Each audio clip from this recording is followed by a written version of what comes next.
warahmatullahi wabarakatuh. Sebelum memulai pelajaran pada pagi hari ini, alangkah lebih baiknya kita berdoa terlebih dahulu. Berdoa menurut kepercayaan masing-masing dimulai. Berdoa selesai. Bagaimana kabarnya hari ini anak-anak? Semoga kalian sehat selalu ya. Walaupun di tengah pandemi seperti ini, kalian harus tetap jaga kesehatan. Jika berpergian tetap mencuci tangan, memakai masker, dan menjaga jarak ya. Dan jangan lupa tetap semangat belajar walaupun kalian daring, tetapi semoga kalian tidak bosan-bosan untuk selalu belajar. Nah, jangan lupa presensi nanti bisa presensi ke Google Classroom ya. Dan nanti juga kita bertemu di Meet dan juga Ibu akan melakukan presensi. Nah, Ibu akan mereview materi yang kemarin. Apakah masih ada yang ingat mengenai tentang apa? Semoga masih ingat ya mengenai SPT tahunan wajib pajak orang pribadi. Nah, kemarin kita sudah belajar mengenai apa itu fungsi SPT, mengapa sih wajib pajak orang pribadi harus melaporkan SPT, kemudian ada jenis-jenis formulir dari SPT tahunan wajib pajak pribadi, kemudian ada dokumen-dokumen apa yang diperlukan, kemudian ada tanggal untuk laporan, terakhir tanggal laporan, dan denda yang dikenakan jika tidak melaporkan, kemudian ada prosedur pengisian dan pelaporan. Nah, kali ini Ibu akan melanjutkan materi tersebut, yaitu tertera pada tujuan pembelajaran pada hari ini, yaitu peserta didik dapat mengisi SPT tahunan wajib pajak orang pribadi. Diharapkan nanti kalian juga dapat mempraktikkan pengisiannya. Nah, berikut Ibu akan menayangkan video dari cara pengisian SPT. Dan diharapkan peserta didik dari rumah kalian dapat membuka Excel yang sudah Ibu kasih, nanti kalian praktikkan. Selamat menonton. Masih melanjutkan dengan materi yang kemarin, yaitu SPT tahunan wajib pajak orang pribadi. Diharapkan kali ini peserta didik dapat mengisi SPT tahunan wajib pajak orang pribadi. Nah, kemarin kita sudah membahas mengenai jenis-jenis formulir SPT wajib pajak orang pribadi, yaitu ada 3 jenis, 1770, 1770S, dan 1770SS. Kali ini Ibu akan mencontohkan kasus pada contoh kasus 1770S, yaitu dengan karyawan satu perusahaan untuk penghasilan brutonya lebih dari 60 juta. Langsung saja ke contoh kasusnya. Nah, ini untuk contoh kasusnya, yaitu Duta Praja Ananta bekerja di PT Royal Indonesia dengan NPWP sebagai berikut. Sebagai manajer produksi dan setiap bulannya menerima penghasilan sebagai berikut. Untuk gaji sebesar 4 juta, tunjangan keluarga Rp500.000, tunjangan makan dan transport 200, tunjangan struktural sebesar Rp300.000. Premi asuransi jam sostek, yaitu premi jaminan kecelakaan kerja dan jaminan kematian, dibayar pemberi kerja sejumlah 0,5% dan 0,3% dari gaji pokok selama tahun 2019.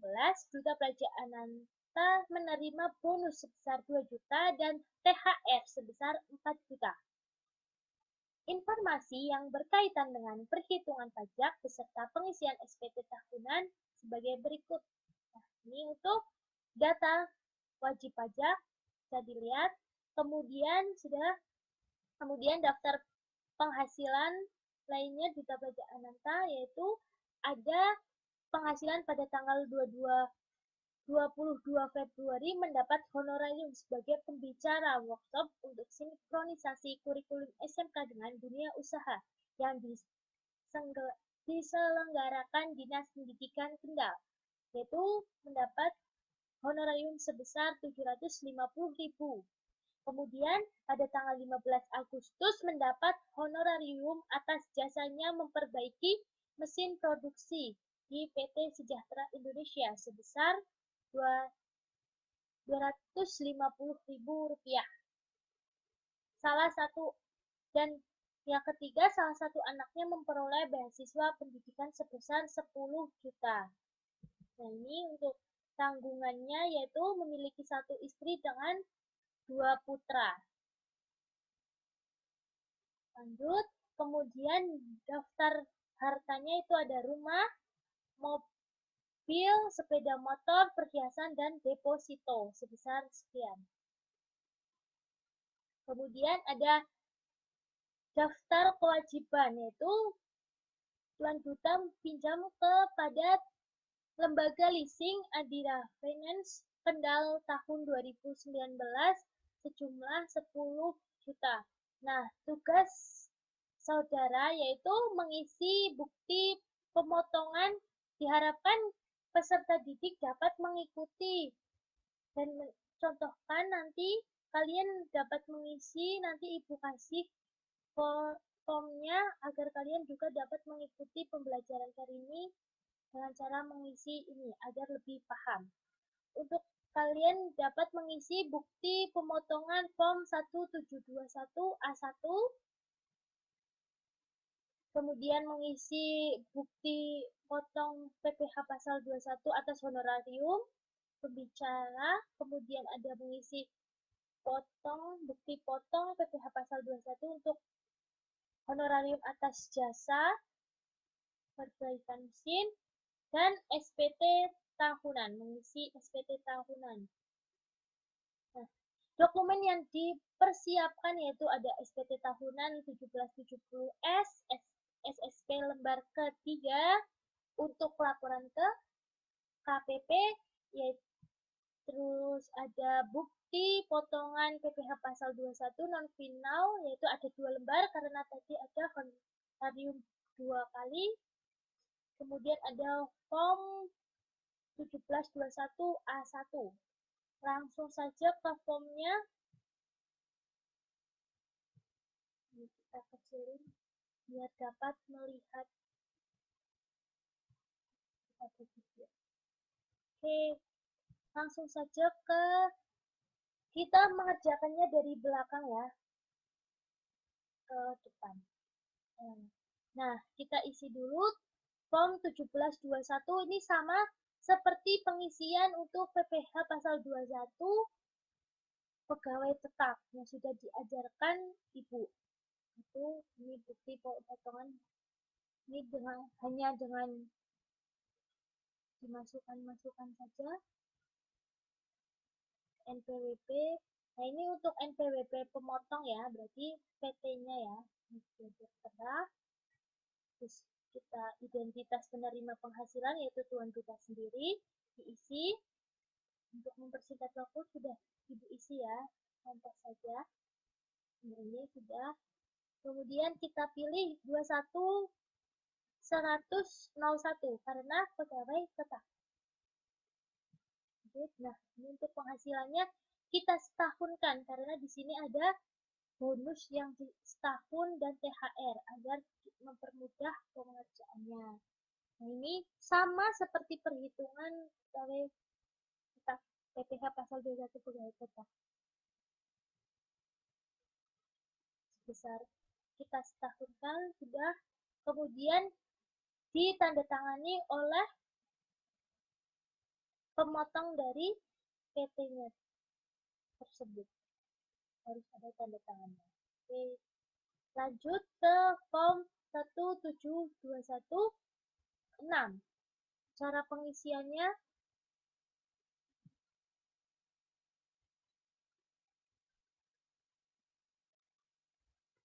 sama, yaitu nomor dari ininya, yaitu ini untuk masanya kan tadi. Nah, ini form yang satu dulu, yang pertama ya. Soal pertama. Nah, ini. Februari.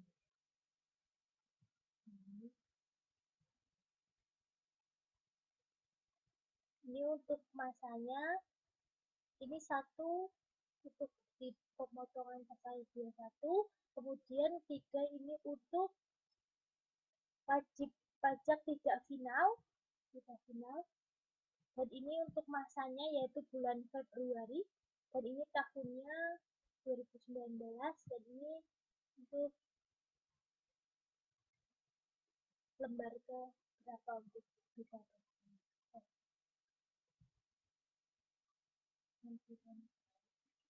Nah, kemudian ada NPWP penerima penghasilan, alamat, nama, NIK. Hal kan karena duta ini bukan WNA, jadi tidak usah mengisi ini. Nah, ini sebesar 750. Nah, untuk penghasilan tidak final atau penghasilan untuk pegawai tidak tetap berarti penghasilan bruto untuk dasar pengenaannya yaitu 50%, baru nanti dikali tarif pajaknya sebesar 5%. Ini semuanya segini ya. Kemudian ini untuk identitas pemotong. Nah, ini identitas pemotong sudah dapat dilihat di ini basisnya ya, yaitu Pak Sukarno. Oke, harus ditandatangani ya. Dan ya, untuk yang kedua sama perhitungannya, untuk pengisian ininya juga sama. Juga masa dulu, tahun baru, nah ini untuk kelahiran ketiga. Sama pengisiannya, nah ini sebesar 250.000. Jadi pengenaannya 50%-nya tadi 125 baru dikali 5%, hasilnya segini. Untuk identitas pemotongnya sudah tertera di sini ya. Ya, seperti itu ya. Kemudian lanjut ke formulir 1770S. Nah, ini formulir 1770S ini ada 3 lembar, yaitu ada induk, kemudian ada lampiran 1, ini untuk lampiran satunya, lampiran 1, kemudian ada lampiran 2. Nah, kita pengerjaannya dari belakang dulu, yaitu lampiran 2. Kita isi, ini untuk mempermudah sudah Ibu isi ya. Nah, ini untuk tanggungannya nanti ditulis siapa saja sudah tanggungan, kemudian kita tulis lembaganya, ini ada, ini untuk daftar susunan anggota keluarga, nah ini sudah dituliskan, ada istri dan 2 anak. Kemudian ada kewajiban dan hutang, nah ini tadi hutang berapa ya, nah ini pinjaman kepada lembaga leasing Adira sebesar 10 juta, nah ini tulis alamatnya, kemudian tahun, pinjaman, jumlah. Kemudian setelah bagian C ada bagian B. Ini sebenarnya boleh dari atas dulu juga boleh. Yang penting kalian harus mengisinya dari kolom 20. Nah, ini ada yang bagian pertama yaitu ada bunga deposito, bunga diskonto, obligasi, dan lain sebagainya hadiah. Jika ada bisa ditulis, tapi dikarenakan di sini hanya ada deposito ya, untuk tuan duta hanya memiliki deposito sehingga sebesar bunganya yaitu sebesar 20 juta. Kemudian PPh terutang berarti dikali 5% kan, 5% dari penghasilan brutonya, jadi sebesar 4 juta. Ini untuk PPh terutangnya. Kemudian bagian B ini harta pada akhir tahun ya, tadi sudah dijelaskan ada rumah, mobil, sepeda motor, perhiasan. Nah, ini kode-kodenya bisa di googling di Google ya.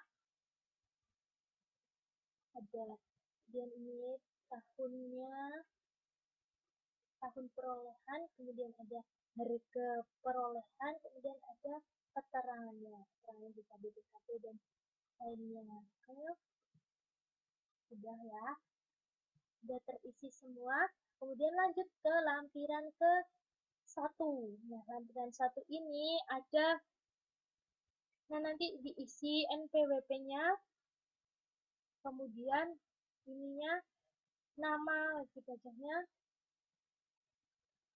pajak aman kan. Kemudian, nah ini tahunnya jangan lupa, ini tahunnya.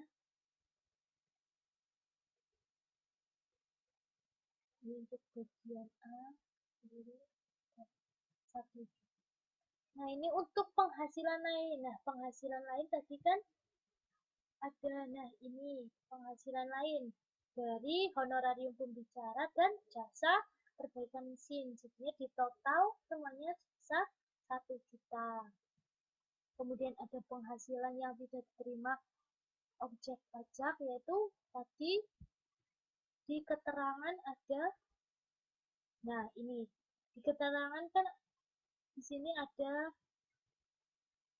dari mananya ya. Nah ini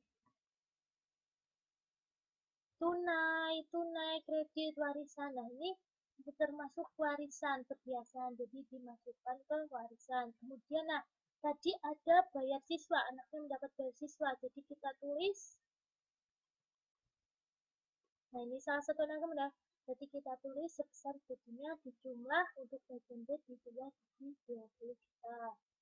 Kemudian di bagian C ini, nah ini untuk daftar pemotongan atau pemungutan PPh oleh pihak lain yang ditanggung oleh pemerintah. Nah ini sudah dipotong tadi untuk yang ada di form 1721A tadi sudah kan dipotong, kemudian ada 1721 ada 2 form. Nah, sudah ditulis. Jadi sebesar 25 ya untuk daftar pemotongan atau pemungutan oleh pihak lain PPh yang ditanggung pemerintah. Ini untuk jumlah PPh yang didapat. Setelah kita mengisi 1770S lampiran 1, kemudian kita langsung ke induknya ya. Ini sudah saya isi agar lebih cepat ya. Nah, ini untuk pengisiannya yaitu kalian nanti tahun pajaknya tahun berapa, tadi 19 ya. Jika SPP itu kebetulan berarti kita centang, tapi kali ini kita tidak untuk SPT kebetulan sehingga tidak usah disilang. Kemudian ini kita isi NPWP-nya untuk kita pajak amanah, namanya, nama wajib pajaknya. Kemudian ada pekerjaannya yaitu sebagai manajer produksi. Kemudian statusnya status kewajiban yaitu sebagai kepala keluarga kita pilih kakak. Kemudian nah ini penghasilan neto dalam negeri sehubungan dengan pekerjaannya. Nah, pekerjaan ini diisi dengan akumulasi jumlah penghasilan neto pada setiap formulir 1721 A1 atau A2 ya. Nah, ini kita lihat dulu. Nah, tadi sudah karena sudah diisi, tapi kita lihat dulu ya. Saya tahu nggak salah nulis. Nah, ada nah penghasilan neto pada masa, nah ini pada penghasilan neto nih ya. Nih. Penghasilan neto sebesar 63.984. Benar atau salah juga? 63.984. Ya, betul ya. Kemudian penghasilan neto dalam negeri lainnya. Nah, tadi kita bisa dilihat nih diisi sesuai dengan formulir 1770 S lampiran 1. Nah, ini ya, kita lihat bagian A. Bagian A, coba kita lihat bagian A. Nah, bagian A jumlahnya sebesar 1 juta. Nah, tadi dari penghasilan itu ya, honorarium untuk pembicara dan perbaikan mesin. Nah, ini besar 1 juta. Nah, kemudian jumlah penghasilan neto dari 1, 2, 3. Nah, ini penghasilan neto luar negeri karena tidak ada, jadi dikosongkan saja. Kemudian kita jumlahkan, kita dengan jumlahnya segini. Kemudian zakat atau sumbangan keagamaan yang sifatnya wajib, tidak ada ya, tidak ada. Kemudian jumlah penghasilan neto selama pengurangan zakat masih sama karena tidak ada zakat. Nah, ini penghasilan tidak kena pajak. Nah, penghasilan tidak kena pajak ini kan K2 tadi sebesar 67.500 ya. Tadi di sini sudah ada kan tadi. Nah, ini nih ya.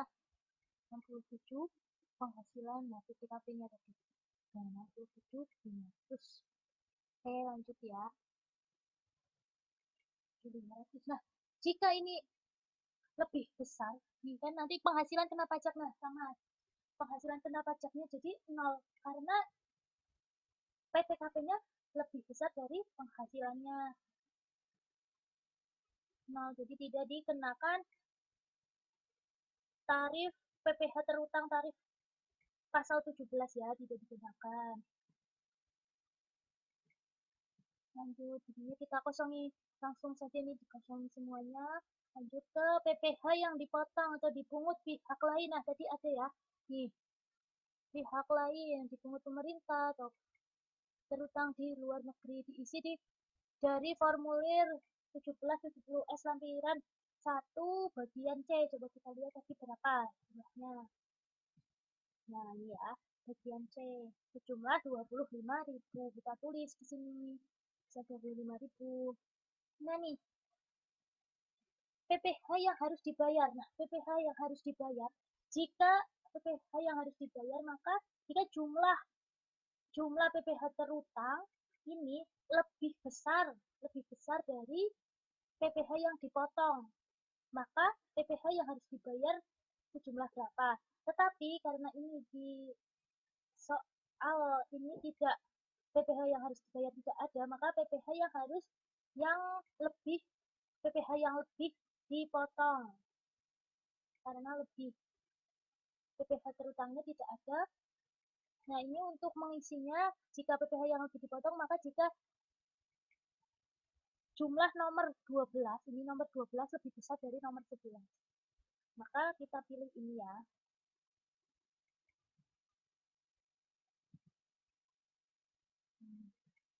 Karena tidak ada yang harus dibayar, jadi kita abaikan saja segini langsung ke ini.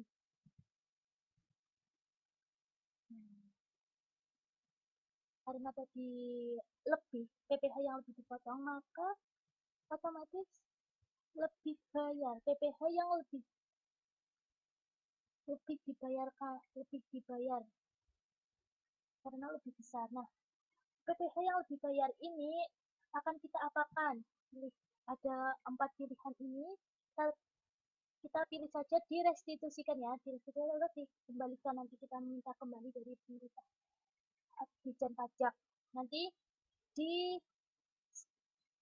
sinkronisasi dulu selama sebulan, nanti baru dikembalikan. Nah, sudah, ini tidak ada ya, angsuran pasal 25 tidak ada. Nah, kemudian lampirannya. Nah, lampirannya tadi apa aja? Ada 1721A, kemudian ada form 1721. Ini ada 21 lampiran 6. Ada 2 lembar ya.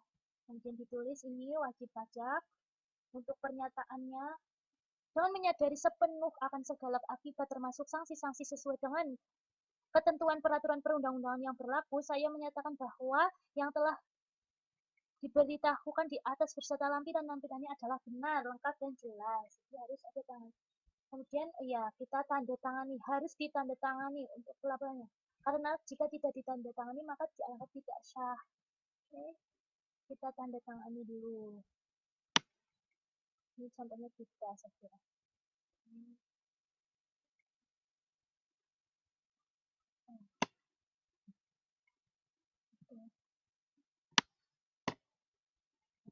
Tanda tangan. Ini terus nama lengkapnya siapa kita. Nah, ini untuk tanggalnya jangan sampai melebihi 31 Maret 2020. Karena jika sudah melebihi maka akan dikenakan denda sebesar Rp100.000. Oke. Nah, sekian dari presentasi kali ini mengenai SPT tahunan wajib pajak orang pribadi. Semoga kalian dapat mengisi. Sekian dan terima kasih. Dari video tadi yang sudah Ibu tayangkan, jadi dapat kita simpulkan bahwa Duta Praja Ananta merupakan karyawan dari satu perusahaan dan memiliki penghasilan lebih dari 60 juta, sehingga formulir SPT wajib pajak orang pribadi yang digunakan yaitu jenis SPT 1770S. Dan beberapa dokumen yang perlu diperhatikan yaitu ada 1721A1, kemudian ada 1721 lampiran 6, ada 2 lembar. Nah, kenapa tidak memakai SSP atau surat setoran pajak? Karena ya betul sekali, karena tidak penghasilan kena bayar atau kurang bayar. Sekian dari Ibu, jika ada kesalahan kata mohon maaf, dan jika ada materi yang Ibu kurang materi yang Ibu sampaikan kurang jelas, bisa ditanyakan melalui WhatsApp atau PC Ibu. Sebelum mengakhiri pelajaran pada pagi hari ini, alangkah lebih baiknya kita berdoa terlebih dahulu. Berdoa menurut kepercayaan masing-masing dimulai. Berdoa selesai. Ibu guru ada pantun nih. Upin Ipin makan terasi. Cukup sekian dan terima kasih. Upin Ipin makan semangka. Sampai jumpa di pertemuan selanjutnya. Terima kasih.